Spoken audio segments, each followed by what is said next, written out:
नमस्कार, आप देख रहे हैं सुदर्शन न्यूज और वक्त हो गया आपके फेवरेट कार्यक्रम जनमत का।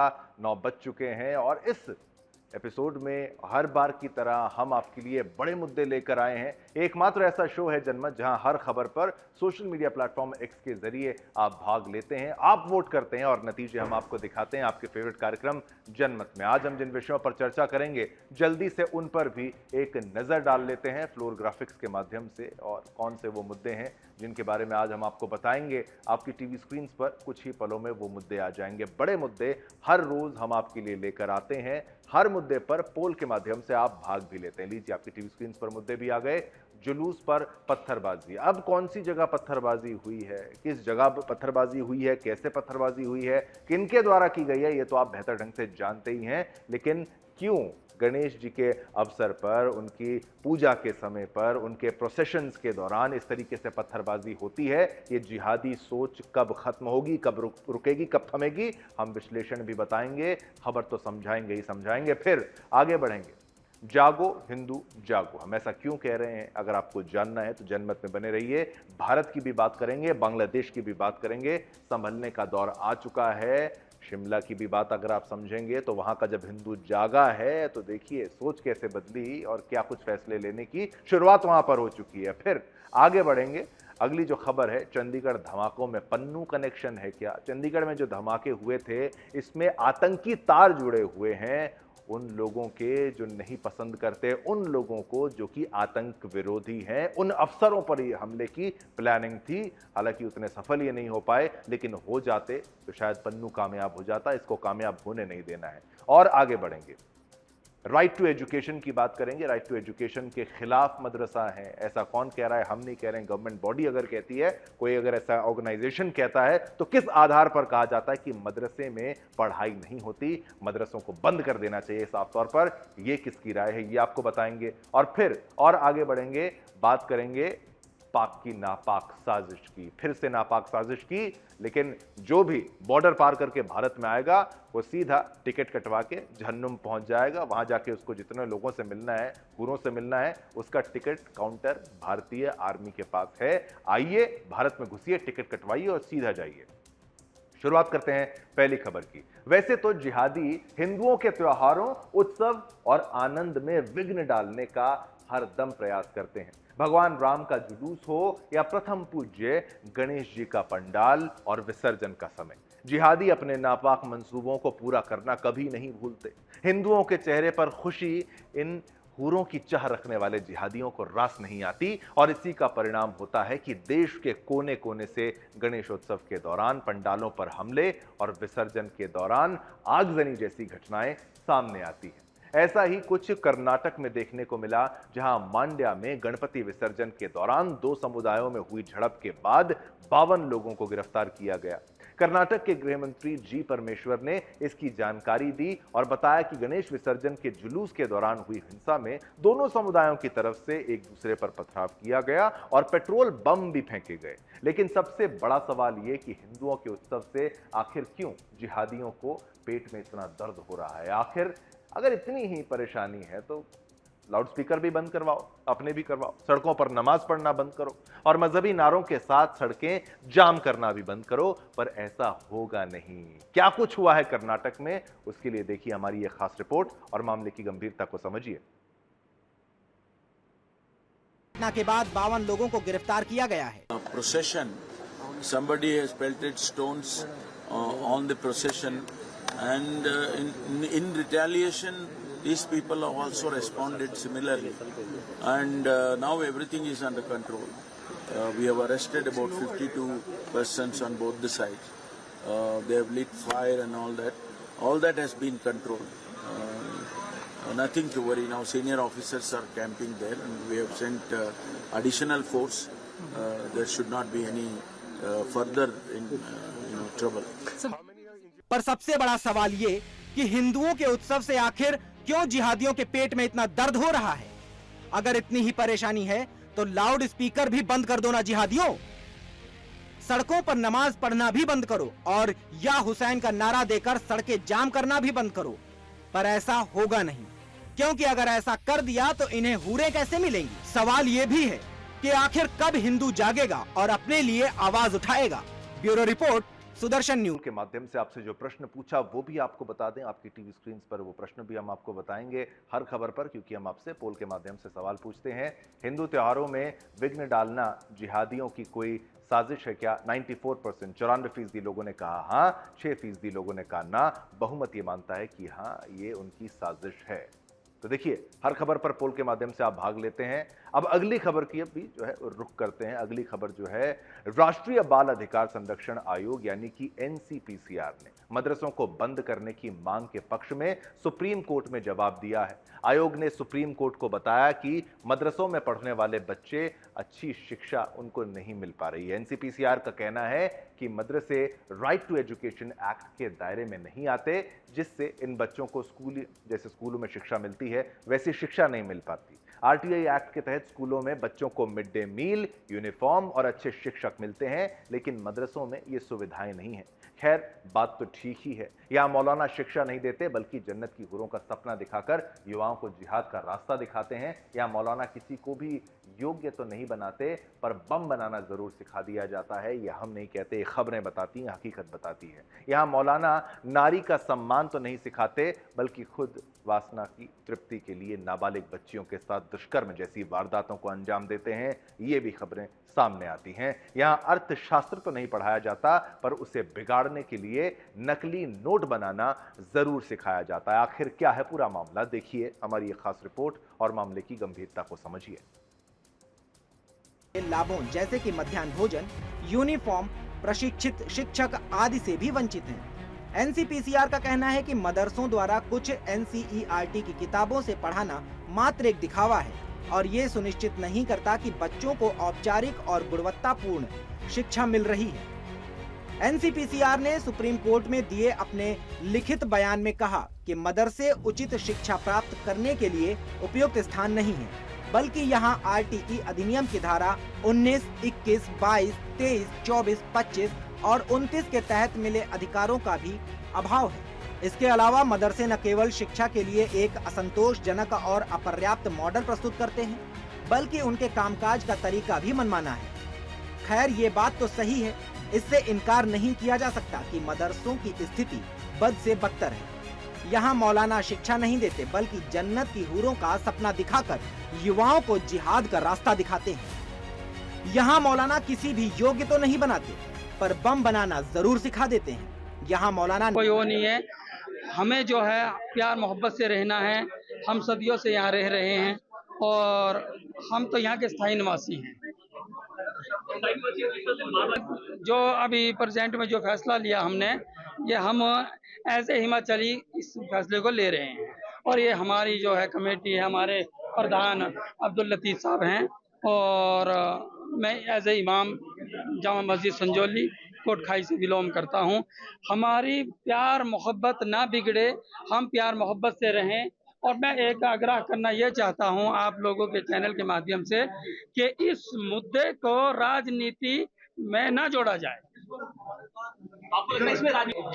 नहीं, हमें ऐसा नहीं लग रहा। ये तो जो भी भावनाएं हैं जो साथी थे, मगर आप लोग सब जानते हैं, आप माशाल्लाह काफ़ी मीडिया जो है समझदार है इस मामले में कि इसमें हो रही है या नहीं हो रही है। मगर ये है कि हम हुआ वो किसी भी इससे हों, वो हम सब हमारे भाई हैं।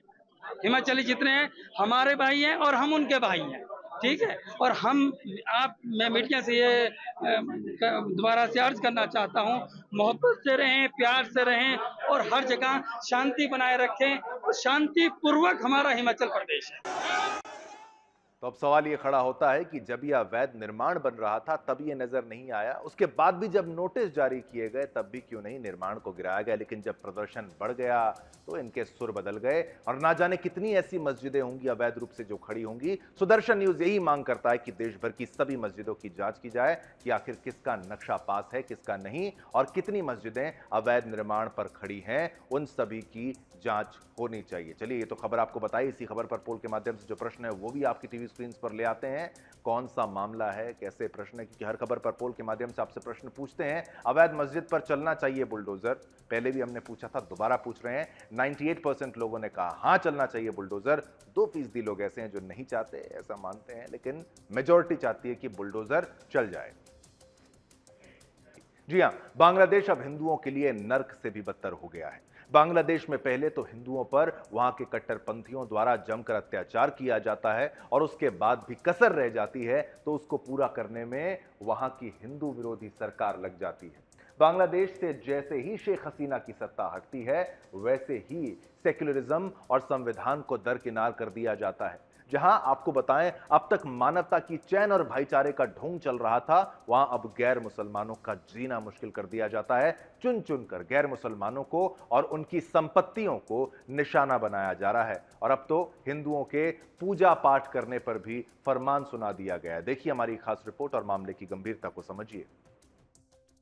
चलिए, इस खबर पर भी हमने हर बार की तरह पोल के माध्यम से आपसे जो प्रश्न पूछा वो भी आपकी टीवी स्क्रीन पर। हिंदुओं का अस्तित्व ही मिटाना चाहते हैं यूनिस, यानी कि बांग्लादेश की सरकार ये चाहती है कि हिंदू खत्म हो जाएं। 96% 96% लोग कहते हैं हां, 4% लोग कहते हैं ना। बहुमत ये मानता है कि हिंदुओं का अस्तित्व ही मिटाना चाहते हैं यूनुस।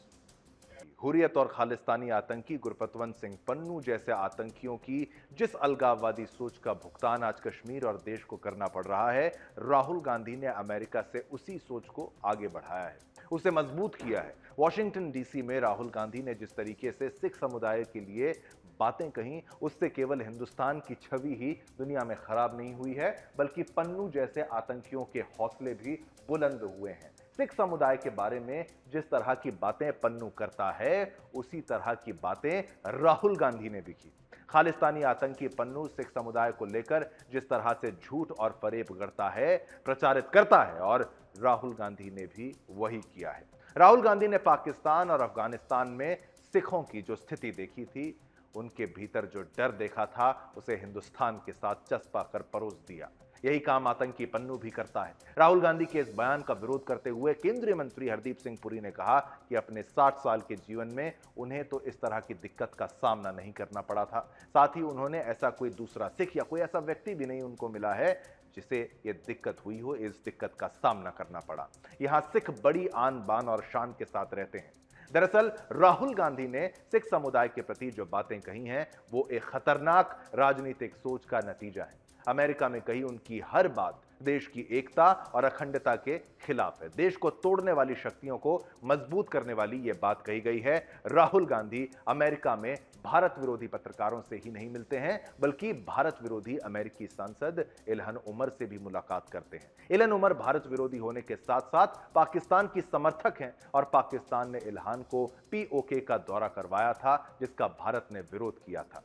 जम्मू कश्मीर में चुनाव है। राहुल गांधी अमेरिका में खालिस्तान की भाषा में भारत का विरोध करते हैं और चंडीगढ़ में खालिस्तानी विरोधी पूर्व IPS हरकीरत सिंह के घर पर हमला कर देते हैं। हमले में पाकिस्तान में बैठा खालिस्तानी आतंकी हरविंदर सिंह रिंदा और अमेरिका में बैठा खालिस्तानी आतंकी हरप्रीत सिंह उर्फ पैची का नाम सामने आया है। ये सारी घटनाएं हो तो अलग अलग समय पर रही हैं, अलग अलग जगहों पर हुई हैं, लेकिन सभी घटनाएं आपस में जुड़ रही हैं और इनके तार उसी सोच से कनेक्टेड हैं जिस सोच को राहुल गांधी ने अमेरिका से आगे बढ़ाया है। मामले को जानेंगे और मामले की गंभीरता को समझेंगे इस विस्तृत रिपोर्ट के माध्यम से। एक बार फिर से राहुल गांधी की राजनीति को कटघरे में खड़ा किया है, जहां वैसे सवाल उठने लगे हैं कि क्या राहुल गांधी को मिला खालिस्तानी पन्नू का ये समर्थन चंडीगढ़ में हुए विस्फोट की बड़ी वजह है, क्योंकि इस साजिश पर सुरक्षा एजेंसियों ने उन खालिस्तानियों का हाथ होने का दावा किया है जिन खालिस्तानियों का हाथ पकड़कर इन दिनों राहुल गांधी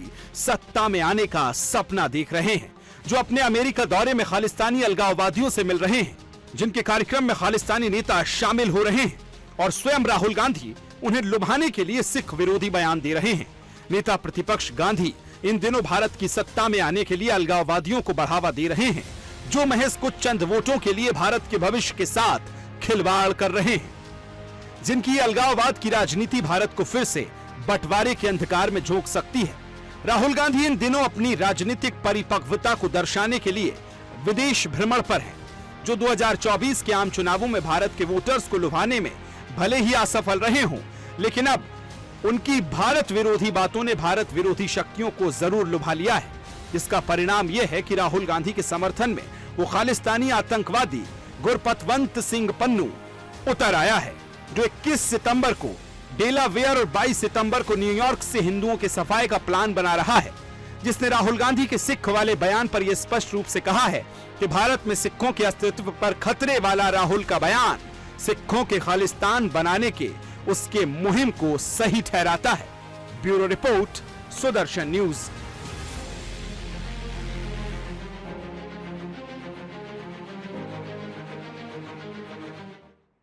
चलिए, इसी खबर को तो हमने आपको बता ही दिया, लेकिन इस खबर पर हमने पोल के माध्यम से जो प्रश्न आपसे पूछा वो भी आपको बता दें। चंडीगढ़ धमाकों के पीछे पन्नू का हाथ है क्या? इस आतंकवादी का हाथ है क्या, जो खुद को सिखों का नुमाइंदा बताता है, रहनुमा बताता है, लीडर बताता है? चंडीगढ़ धमाकों के पीछे पन्नू का हाथ है। 98% लोग कहते हैं हाँ, इसका हाथ हो सकता है। ये सारी चीजें कनेक्ट होती हैं, ये सारे डॉट्स कनेक्ट होते हैं। चलिए आगे बढ़ते हैं। उत्तर प्रदेश के मुख्यमंत्री योगी आदित्यनाथ ने कांग्रेस सांसद राहुल गांधी पर बड़ा हमला बोल दिया है। अमेरिका दौरा पर अपने बयानों को लेकर राहुल गांधी सुर्खियों में बने हुए हैं। बीजेपी भारत में आरक्षण से लेकर सिखों तक को लेकर दिए गए बयानों पर राहुल गांधी पर जमकर हमला बोल रहे हैं। उत्तर प्रदेश के सीएम योगी आदित्यनाथ ने भी राहुल गांधी पर हमला बोलते हुए कहा कि वे सिर्फ सियासी फायदे के लिए देश को बांट रहे हैं। वहीं भाजपा सांसद सुधांशु त्रिवेदी ने भी राहुल गांधी का घेराव करते हुए एक बेहद गहरी बात कह डाली है, जिसमें उन्होंने कहा है कि सबसे बड़ी बात यह है कि राहुल गांधी को भारत में कोई यूनिवर्सिटी संबोधन के लिए क्यों नहीं बुलाती। पहला आश्चर्य का विषय है कि विदेश की यूनिवर्सिटीज उन्हें वहां पर क्यों बुलाती है। कहीं ऐसा तो नहीं है कि राहुल गांधी उन सभी शक्तियों के साथ मिलने के बाद ट्यूटोरियल करते हैं कि भारत विरोधी बयान कैसे दिए जाते हैं। ये सारी बातें देखिए, योगी आदित्यनाथ का जो हमला और सुधांशु त्रिवेदी की बात जो हमने आपको बताई, ये गहरा इशारा करती हैं कि कुछ तो गड़बड़ है। लेकिन योगी आदित्यनाथ की तरफ से एक बड़ा हमला बोला गया है राहुल गांधी के खिलाफ।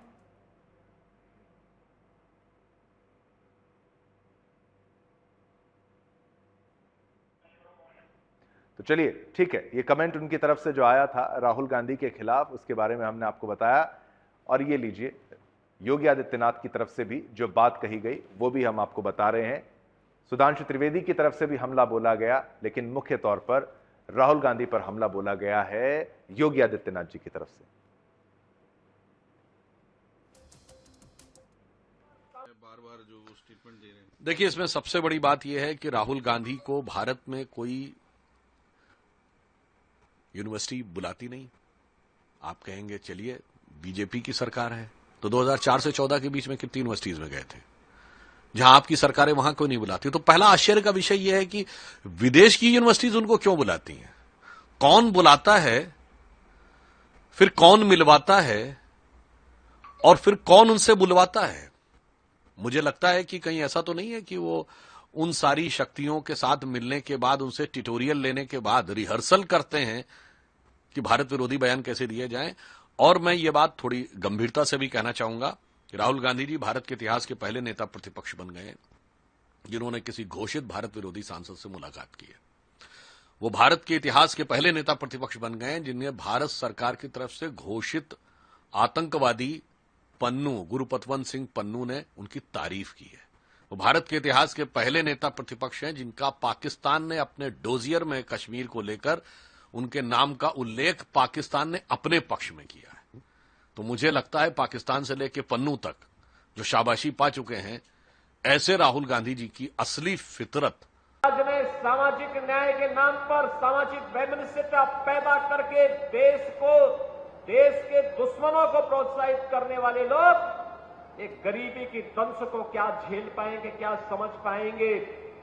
इन लोगों ने, जिन्होंने शोषण किया हो, जिन्होंने अराजकता फैलाई हो, जिन्होंने कभी गरीबी नहीं देखी हो, उन लोगों से उम्मीद करना कि वे बीओसी बोर्ड से जुड़े हुए रजिस्टर्ड श्रमिक या इन निराश्रित बच्चों जिन्होंने कोविड कालखंड में अपने माता पिता या अभिभावक को खोया है, उन लोगों की पीड़ा को ये लोग कहां समझ पाएंगे? इन लोगों के पास उसे समझने के लिए न समय है न फुर्सत है। क्योंकि इनके अपने एजेंडे बांटना, अपने राजनीतिक स्वार्थ के लिए समाज को बांटना ही इनका एकमात्र एजेंडा है, एकमात्र ध्येय है। इसके अलावा इनको कुछ भी नहीं दिखाई देता है। समाज को बांटना, अराजकता की भट्टी में झोंकना, और ये चाहते हैं कि एक गरीब गरीबी से मुक्त न होने पाए, एक गरीब अभाव से मुक्त न होने पाए, एक गरीब अशिक्षा से मुक्त न होने पाए, क्योंकि अगर हो जाएगा तो इनके बंटवारे की, सामाजिक वैमनस्यता की राजनीति पूरी तरह समाप्त हो जाएगी। इसलिए एन केन प्रकारेण ये लोग समाज को विभाजन के कगार। तो आपने सुधांशु त्रिवेदी जी का भी बयान सुना, आपने योगी आदित्यनाथ जी का बयान सुना, और हमला जो बोला है अब राहुल गांधी पर बोला है, क्योंकि विदेश में राहुल गांधी काफी कुछ ऐसा बोल जाते हैं, बीजेपी का विरोध करते करते वो देश विरोधी हो जाते हैं, ऐसा बीजेपी भी कह रही है। महाराष्ट्र में इसी साल विधानसभा चुनाव होने हैं, लेकिन चुनाव से पहले सत्ताधारी महायुति में क्या चल रहा है, इस पर चर्चा तेज हो गई है। अजित पवार के बदले अंदाज ने गठबंधन में सब कुछ ठीक है या नहीं, इस पर चर्चा तेज कर दी है। हाल ही में अजित पवार ने राजनीति और परिवार को लेकर कुछ ऐसा बयान दे दिया है जिससे सवाल उठ रहे हैं कि क्या महाराष्ट्र में एनसीपी अजित पवार हरियाणा की जेजेपी वाली राह पर तो नहीं है। गृह मंत्री अमित शाह ने हाल ही में बीजेपी और सहयोगी दलों के प्रमुख नेताओं के साथ बैठक कर सीट शेयरिंग, विधानसभा चुनाव के लिए रणनीति पर चर्चा की है, जिसमें अमित शाह ने एकनाथ शिंदे की अगुवाई वाली शिवसेना और अजित पवार की अगुवाई वाली एनसीपी को सम्मानजनक संख्या में सीट देने का आश्वासन दिया। लेकिन अजित पवार ने गढ़चिरौली में जन सम्मान रैली को संबोधित करते हुए कहा कि कोई अपने परिवार को तोड़े, समाज को यह पसंद नहीं है। देखिए क्यों अजित पवार के बयान से महाराष्ट्र की राजनीति में जो चर्चाएं हैं वो तेज हो चुकी हैं। महाराष्ट्र में साल के अंत तक विधानसभा चुनाव होने हैं, लेकिन चुनाव से पहले सत्ताधारी महायुति में सब कुछ ठीक नहीं होने के संकेत हैं। अजित पवार के बदले अंदाज ने महाराष्ट्र की राजनीति को चर्चा में ला दिया है। हाल ही में छत्रपति शिवाजी महाराज की प्रतिमा गिरने पर माफी मांगना हो, चाहे सुप्रिया सुले के खिलाफ पत्नी को चुनाव लड़ाने की गलती बताने की बात हो, इसके बाद अटकलें जोरों पर हैं। सवाल उठ रहे हैं कि क्या महाराष्ट्र में एनसीपी अजित पवार हरियाणा की बीजेपी वाली राह पर हैं। महाराष्ट्र के विधानसभा चुनाव की घोषणा अभी बाकी है। इसको लेकर महायुति के घटक दलों में सीट शेयरिंग को लेकर बैठक का दौर भी जारी है। गृह मंत्री अमित शाह ने हाल ही में बीजेपी और सहयोगी दलों के प्रमुख नेताओं के साथ बैठक कर सीट शेयरिंग, विधानसभा चुनाव के लिए रणनीति पर चर्चा की थी, जिसमें अमित शाह ने एकनाथ शिंदे की अगुवाई वाली शिवसेना और अजित पवार की अगुवाई वाली एनसीपी को सम्मानजनक संख्या में सीटें देने का आश्वासन दिया। लेकिन पिछले कुछ दिनों से अजित पवार बदले बदले से नजर आ रहे हैं। उन्होंने बयान दिया कि परिवार और राजनीति को अलग रखा जाना चाहिए। अजित पवार ने गढ़चिरौली में जन सम्मान रैली को संबोधित करते हुए कहा कि समाज कभी भी ये स्वीकार नहीं करता कि कोई अपने परिवार को तोड़े, समाज को ये पसंद नहीं है। यही अनुभव किया है और अपनी गलती स्वीकार की है। अजित पवार के बयान पर महाराष्ट्र के पूर्व मंत्री जयंत पाटिल ने भी कहा, अजित पवार अब पहले जैसे नहीं रहे। और जो पहले थे वैसे अभी नहीं रहे। उनके स्वभाव में बदल आया है कि नहीं मुझे मालूम नहीं, लेकिन मीडिया के सामने भाषण में क्या बोलना है इसके बारे में उनको सलाहकार एक उन्होंने रखे हैं। काफी पैसे खर्च करके उनको जिम्मेदारी दी गई है। वो बोलते हैं उस ढंग से बोलना, वो बोलते हैं वो जो कहते हैं एडवाइस जैसा होता है वैसे। और बाकी तो रंग का और बाकी का तो सब ब्रांडिंग करने का जो काम है वो बड़े पैमाने में हुआ है। और अभी जो वो बोलते हैं वो मुझे लगता है कि वो उनकी खुद की इच्छा नहीं है, लेकिन कंसल्टेंट जो है वो बहुत बड़े पैमाने पे उनको कंट्रोल करता है, ऐसा मुझे लगता है। हालांकि महाराष्ट्र चुनाव की घोषणा अभी बाकी है, लेकिन घोषणा से पहले अजित पवार के बदलते रुख ने गठबंधन पर चर्चा तेज कर दी है। Bureau report, Sudarshan news. चलिए आगे बढ़ते हैं, एक और मुख्य खबर का रुख करते हैं। आपको याद होगा बंगाल में डॉक्टर के साथ हुई हैवानियत के आरोपियों को अभी सजा भी नहीं मिली थी कि अब इस घिनौनी मानसिकता की एक और महिला शिकार हो गई है, ऐसा बताया जा रहा है। लेकिन हैरत की बात तो यह है कि इस बार अपराधियों ने ट्रेनी जवान की महिला मित्र को निशाना बनाया है। मामला मध्य प्रदेश के इंदौर का है, जहां ट्रेनिंग कर रहे 2 जवान अपनी 2 महिला मित्रों के साथ घूमने निकले, लेकिन आज की रात उनके जीवन की सबसे भयावह रात में बदल गई। जैसे ही ये लोग छोटी जाम के पास पहुंच के रुकते हैं, तभी कुछ बदमाश इन पर हमला कर देते हैं। धारदार हथियारों से लैस अपराधी मारपीट करते हुए और पैसों की मांग करते हैं। फिर वे एक ट्रेनी जवान और उसकी महिला मित्र को 10 लाख रुपए लेके आने के लिए बोलते हैं, लेकिन उनके जाते ही बदमाशों पर हैवानियत का भूत सवार हो जाता है और बारी बारी से महिला के साथ वो बलात्कार करते हैं और बंधक बनाए सेना के जवान के साथ मारपीट की जाती है। लेकिन पुलिस की तत्परता से एक बड़ा हादसा होते होते बचा। फिलहाल पुलिस ने 2 आरोपियों को हिरासत में ले लिया है और बाकी आरोपियों की तलाश जारी है। देखिए हमारी ये खास रिपोर्ट और मामले की गंभीरता को समझिएगा। देश में अब तक तो सिर्फ आम नागरिकों को अपराधी निशाना दी कि जैसे ही घटना की जानकारी मिली, हमने फौरन अपनी टीम वहां भेजी। कल हम लोग को पुलिस को सूचना मिली थी कि 4 लोग जो हैं वो आर्मी का जो फायरिंग रेंज है वहाँ पर गए थे देर रात को, और वहाँ पर 2 लोगों के साथ मारपीट हुई और अन्य 2 लोगों को बोला गया 10 लाख रुपए लाने के लिए और उनको भेज दिया गया था। जिन 2 लोगों को वहाँ पे रखा गया था उनमें से फरियादी ने द्वारा ये बताया गया है कि महिला मित्र को साइड पे ले गए थे और उसको उसकी चलाने की आवाज़ आई थी, जिसपे फरियादी जो है उसको आशंका है कि उसके साथ कुछ गलत हरकत हुई होगी। इसमें पुलिस टीम तत्काल मौके पे पहुंच गई थी और पुलिस टीम की गाड़ी को देखते हुए जो आरोपी हैं वो भाग गए थे वहां से।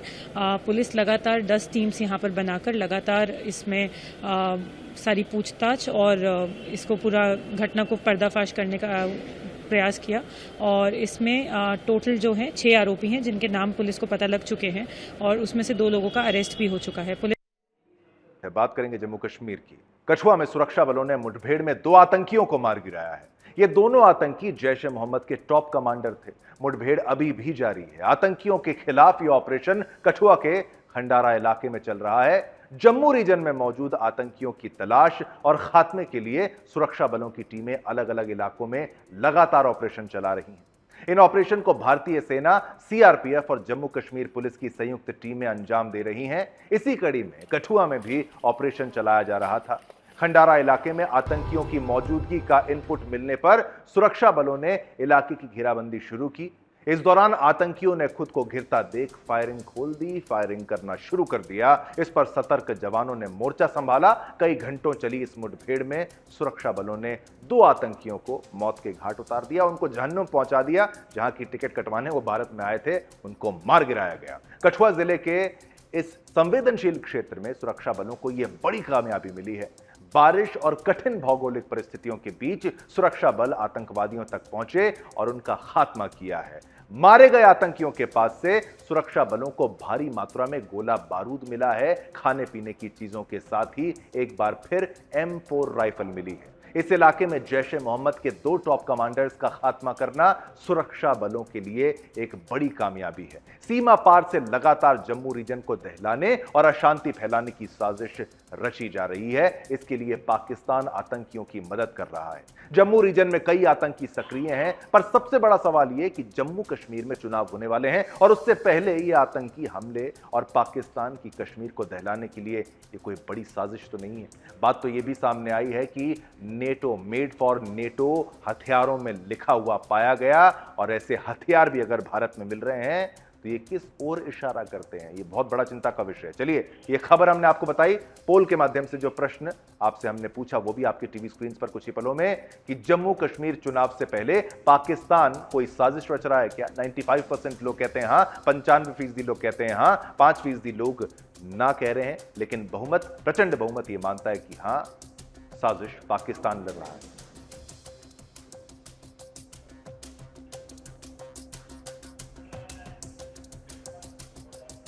चलिए आगे बढ़ते हैं, अगली खबर का रुख करते हैं। उत्तर प्रदेश में अवैध धर्मांतरण समेत अन्य अपराधों के मामले में बुधवार को लखनऊ की एनआईए की विशेष अदालत ने 12 लोगों को उम्र कैद जबकि 4 लोगों को 10-10 साल की सजा सुना दी है। अवैध धर्मांतरण के मामले में यह पहला केस है जिसमें एक साथ 16 लोगों को सजा सुनाई गई है।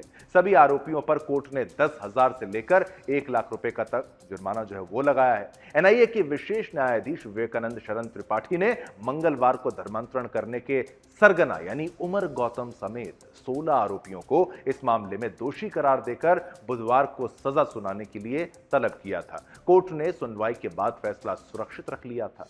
एक आरोपी मोहम्मद इदरीस कुरैशी के मामले में हाईकोर्ट के स्टे के चलते सुनवाई नहीं हुई, लेकिन इसमें सबसे अहम आरोपी उमर गौतम ही है जिसके लिए सुदर्शन न्यूज ने हर बार गिरफ्तारी और कार्रवाई की मांग की थी। और खबर का असर देखिए, हमारी मुहिम का असर देखिए, हो गया गिरफ्तार, हो गई सजा। देशव्यापी धर्मांतरण के मामले में दोषी करार दिया गया मौलाना उमर जो गौतम है मूलतः फतेहपुर के रक्षण एडिटोरियल टीम की तरफ से आप सभी को जय हिंद, जय भारत, जय हिंदुस्तान।